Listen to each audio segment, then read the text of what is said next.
Welcome to McPlum, simple solutions served daily. In this video, I will explain how to iron without electricity.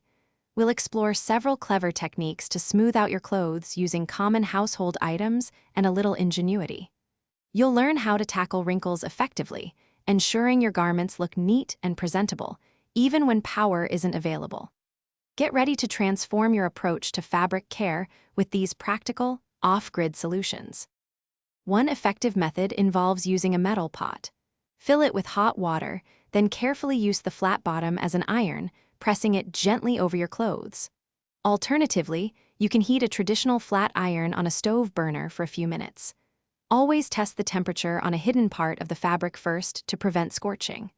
A warm, damp towel pressed firmly can also help release creases. Steam is a fantastic natural wrinkle remover.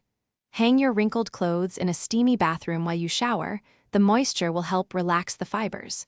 For a quick fix, lightly mist your garment with water from a spray bottle, then smooth it with your hands. You can also roll a slightly damp item tightly, like a burrito, and let it sit for about 30 minutes before unrolling. Preventing wrinkles is often easier than removing them. Always hang clothes immediately after they finish drying to avoid deep creases. When folding, take a moment to smooth out the fabric by hand. For a quick refresh, if you have access to a dryer, toss a few ice cubes in with your wrinkled clothes and run it for about 10 minutes. The melting ice creates steam. Thanks for watching. Stay juicy and subscribe.